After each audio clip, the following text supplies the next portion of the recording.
دوسروں کو چور چور کہہ رہے ہو. 3.5 پونے 4 سال حکومت کر کے بھی تم آج تک کسی کی چوری نہیں پکڑ سکے. باہر کا بھیجا ہوا 1 روپیہ واپس نہیں کر سکے. مشرف کے زمانے سے جس ادارے کو ہائر کیا گیا تھا وہ اعتراف کر چکا ہے اور معافی مانگ چکا ہے کہ ہمیں چوری کا کوئی مال نہیں ملا. اور آپ مسلسل اپنے اس بار بار کے الفاظ جو آپ کی عادت بن چکے ہیں اور جو آپ کے مقام و اخلاق کے عین مطابق ہیں گالیاں دے رہے ہو لوگوں کو. تو یہ بھی تو تمہاری نااہلی ہے کہ الزامات لگا رہے ہو اور حکمران بن کر بھی تم کسی کے جرم کو نہ پکڑ سکے ہو نہ قوم کی امانت لوگوں کو واپس لوٹا سکے ہو. سو ایسا نااہل بھی تو ملک کا حکمران نہیں ہونا چاہیے. جس خط کا وہ ذکر کر رہے ہیں کس کو آپ دھوکہ دینا چاہتے ہیں؟ آج بھی میں کہتا ہوں کہ اگر یہ خط اتنا ہی خطرناک ہے تو کیا باضابطہ طور پر امریکی سفیر کو بلا کر اب تک ان سے احتجاج ہوا ہے؟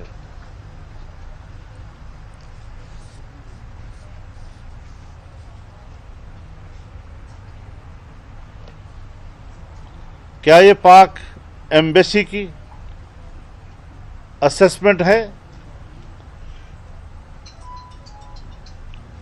جن لوگوں سے ان کی گفتگو ہوئی ہے اس سے جو انہوں نے اخذ کیا ہے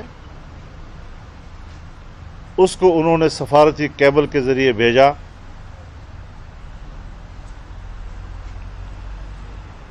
تو پھر اپنے سفیر کو اب تک تحقیقات کے کٹہرے میں کھڑا کرنے کے لیے پاکستان کیوں نہیں بلایا گیا؟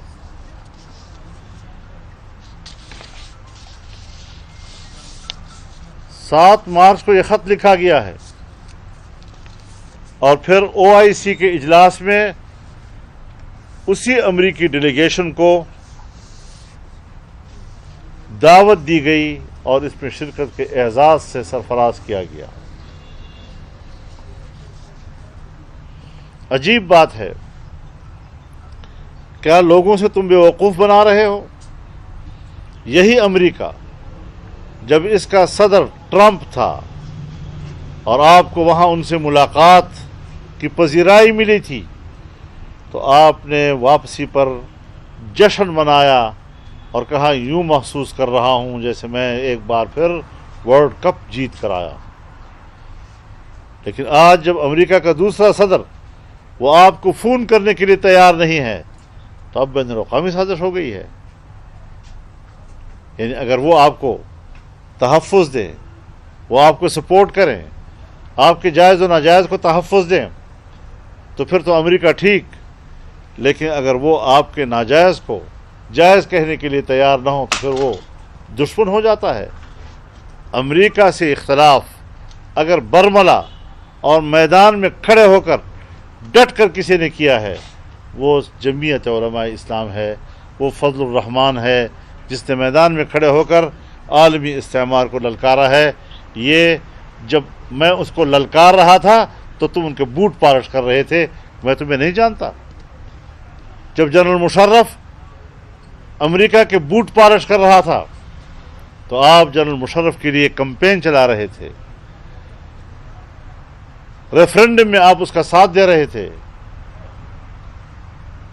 جس طرح مودی ابھی برسر اقتدار نہیں آیا تھا اور آپ اس کے آنے کے لیے خوش ہو رہے تھے کہ وہ آئے گا تو کشمیر کا مسئلہ حل کر لے گا، سو یہ جو حل کیا ہے آپ تو اس سازش میں شریک ہیں ان کے ساتھ.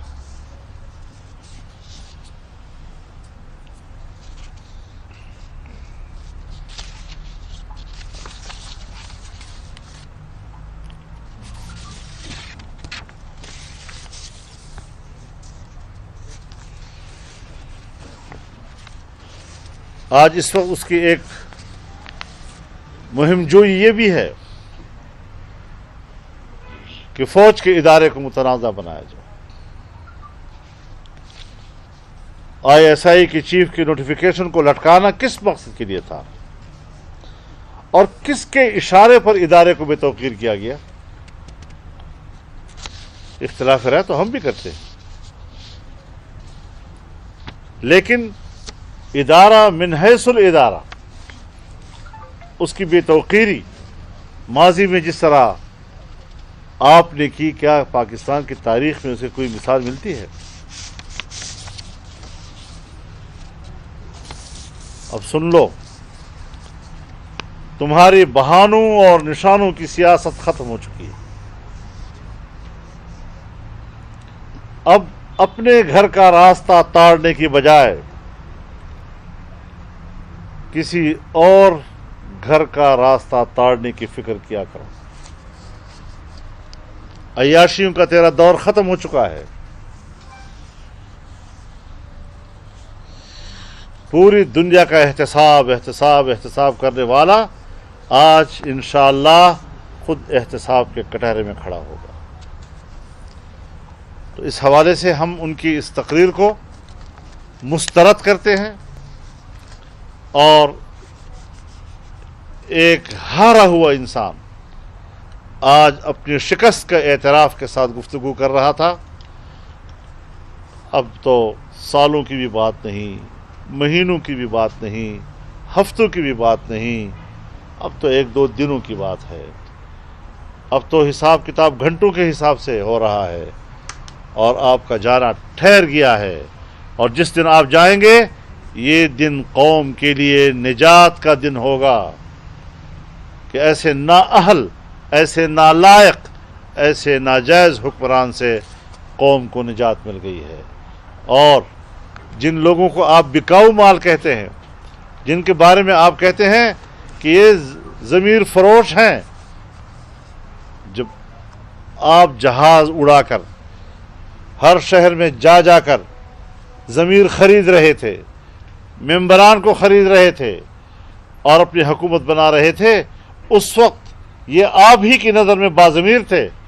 آج جب وہ آپ کے خلاف میدان میں اتر آئے ہیں تو اب وہ ضمیر کے فروخت کرنے والے ہو گئے ہیں.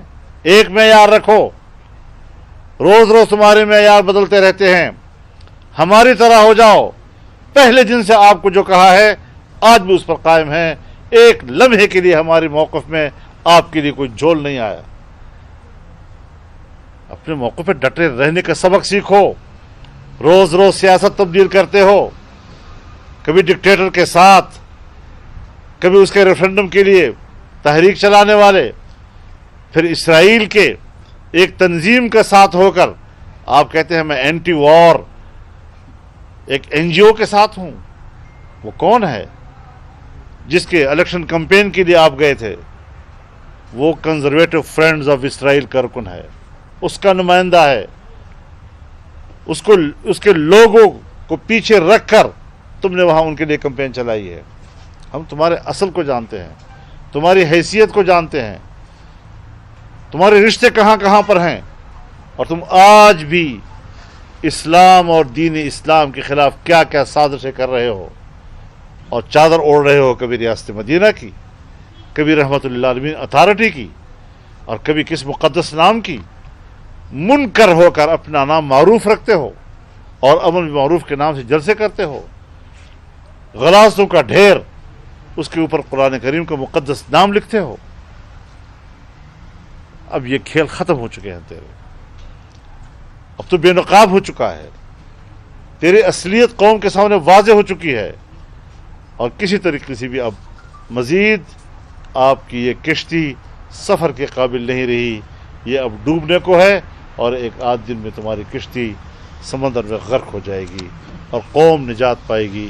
وآخر دعوانا الحمدللہ. مولانا صاحب یہ فرمائیں کہ آج جو قومی اسلامتی کمیٹی کا اجلاس ہوا ہے، کئی دنوں سے یہ بحث جاری تھی کہ یہ کیبل ہے، یہ خط ہے، یہ کیا ہے، لیکن آج قومی اسلامتی کمیٹی نے جو اعلامیہ جاری کیا ہے جس میں فوجی سربراہان بھی موجود تھے، اس اعلامیہ کو ظاہر ہے جوائنٹلی جاری کیا جاتا ہے، ہمیشہ سے یہی ہوتا ہے، تو اس میں انہوں نے اس کو درست قرار دیا ہے. تو کیا آپ سمجھتے ہیں کہ یہ اعلامیہ درست ہے؟ حضرت اعلامیہ کی بات نہیں ہے، خط کی بات ہے. اب خط جو ہے اس کو میں نے تفصیل سے بات کہہ دی ہے کہ ایک عام طور پر ڈپلومیٹک پریکٹس کہ جس کے تحت ایک سفیر مختلف دنیا کے لوگوں سے ملتا رہتا ہے اور پھر وہ جو اخذ کرتا ہے اس کو تحریر میں لا کر ملک میں بھیجتا رہتا ہے. اس میں یہ بھی ہوتا ہے کہ آپ کے یہ اقدام اچھے ہیں, یہ بھی ہوتا ہے کہ فلاں نے ہمیں تاثر دیا کہ ہم آپ کو سپورٹ کریں گے, اس میں یہ بھی ہوتا ہے کہ آپ کا یہ عمل صحیح نہیں ہے, آپ کی یہ پالیسی صحیح نہیں ہے, اس سے آپ کو نقصان پہنچ سکتا ہے. اور یہ ساری چیزیں جو ہیں کیبل کے تحت ملک میں آتی رہتی ہیں, معمول کا عمل ہے. لہٰذا اس قسم کی چیزیں کہ جو ایک سفیر لوگوں سے گفتگو کر کے کچھ اخذ کرتا ہے, اس پہ کچھ صحیح بھی ہو سکتا ہے, اس پہ کچھ غلط بھی ہو سکتا ہے, تو آج آپ ان چیزوں کو صحیح کہہ رہے ہیں. اور اگر امریکہ کے ایک سفیر کی اسی طرح کا پریکٹس وہ وکی لیکس کے ذریعے سے سامنے آتا ہے, وہ حوالہ بنتا ہے ہمارے خلاف. کچھ معیار ایک رکھو نا, تو ہم اس کو بھی جانتے ہیں. تو یہ ہم وکی لیکس کو بھی جانتے ہیں, ہم ایمی لیکس کو بھی جانتے ہیں. دونوں کے معیار کو ایک رکھنا چاہیے. اچھا حضرت, انصاف کا تقاضا تو یہ ہے کہ جب آپ لوگ آئے تو آپ بھی وہ چھان بین کریں سارا کچھ. کیا آپ سمجھتے ہیں کہ ان کے اکاؤنٹس کی بھی انویسٹیگیشن ہونی چاہیے جو لوٹ مار 3.5-4 سال میں ہوئی ہے؟ کیا آپ لوگ کوئی آپس میں مشاورت کر رہے ہیں؟ دیکھیے, بات بنیادی یہ ہے کہ بہت سی چیزیں خود اس کی اس وقت وہ حکمران ہونے کے ناطے اثر رسوخ استعمال کر رہا ہے. کتنی درخواستیں اس نے الیکشن کمیشن کو دی ہیں کہ فارم فنڈنگ کیس نہ سنا جائے, کتنی درخواستیں ان نے عدالت کو دی ہے کہ بی آر ٹی کے کیس کو نہ سنا جائے, معلوم جبہ کیس کو نہ سنا جائے. اپنے لیے انصاف کو مؤخر پہ مؤخر کیا جا رہا ہے.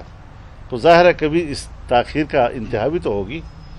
کبھی تو وہ دن آئے گا کہ جب اس کو اپنا چہرہ, حقیقی چہرہ, بے نقاب چہرہ شیشے میں نظر آئے گا. تو یہ ساری چیزیں اس کو سوچنی چاہیے کہ جب میں کسی ایک کی طرف ایک انگلی کرتا ہوں تو اپنی طرف 4 انگلیاں ہو جاتی ہیں.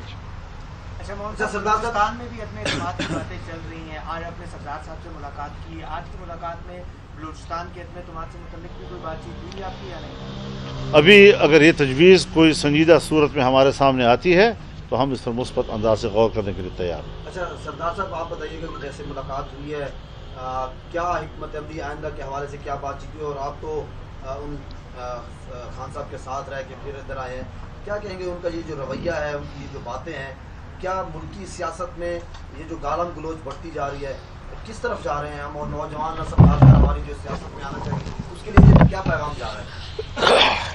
بسم اللہ الرحمن الرحیم. ایاک نعبد و ایاک نستعین.